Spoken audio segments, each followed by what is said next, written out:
Қайырлы күн, құрметті көрермендер, менің арнама қош келдіңіздер. Біз бүгін өте қытырлақ болып шығатын, өте дәмді болып шығатын, лаваштан өте оңай жасалатын чипсилерді жасайтын боламыз. Міндетті түрде дайындап көруге кеңес беремін.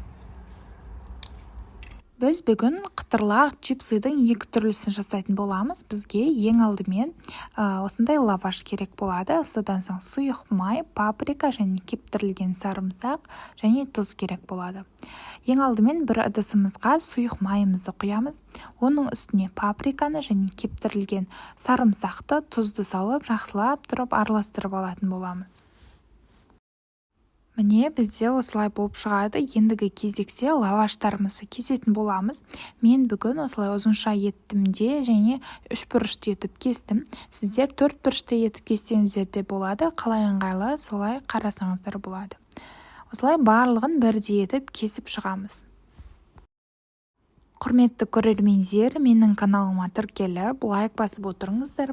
Және де менің каналымнан өте оңай жасалатын және бір жасағаннан шығатын рецепттерді тапсаңыздар болады. Лаваштарымыздың барлығын кесіп бір ыдысқа саламыз да, енді оның үстіне жаңағы дайындап қойған соусымызды құйып жібереміз. Қолымызбен бір келкетіп, барлық лавашқа тиетіндей етіп араластырып шығамыз.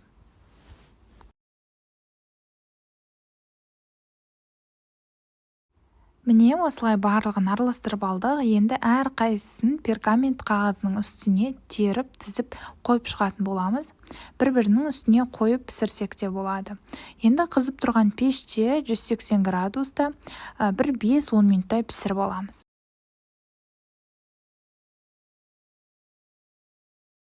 Енді чипсыйымыздың екінші түрін жасайтын боламыз. Ол үшін бізге осындай лаваштар керек болады. Және қаймақ керек, немесе майонез де болады. Және укроп және дәміне қарай тұз, бұрыш керек болады. Ең алдымен біз укропымызды жақсылап, майдалап, турап алатын боламыз. Майдалап туралған укропты майонездің үстіне салып, және дәміне қарай тұз, бұрыш салып, жақсылап барлығын араластырып алатын боламыз. Міне бізде осындай соус шығатын болады. Енді әр лаваштың қамырына жұқалап бір ас қасықтан немесе бір жарым ас қасықтан жағып шығатын боламыз. Және жағып болғаннан соң үстіне екінші лавашымызды төсейміз де, үстіне қайттан соусты жағып, жұқалап жайып шығамыз. Содан соң қайттан лаваш тура осылай қайталап жасап аламыз. Міне барлығын осылай жасап болғаннан соң кесіп алатын боламыз. Барлығын ұзынша етіп кесіп шығамыз. Енді осы ұзыншалап кесіп алғандардың үстіне бірін үстіне қойып шығамыз да, оны да үшбұрышты етіп кесіп алатын боламыз.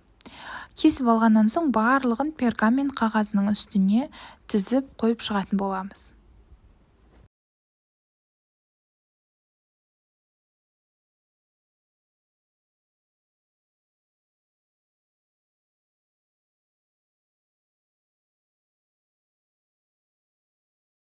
Қызып тұрған пеште 180 градуса 5-10 минуттай пісіріп алатын боламыз. Міне осымен біздің екі түрлі чипсилеріміз дайын. Міндетті түрде дайындап көріңіздер. Баршаңызға ас болсын. Сіздермен бірге болған Раушан. Барлықтарыңызға сәттілік.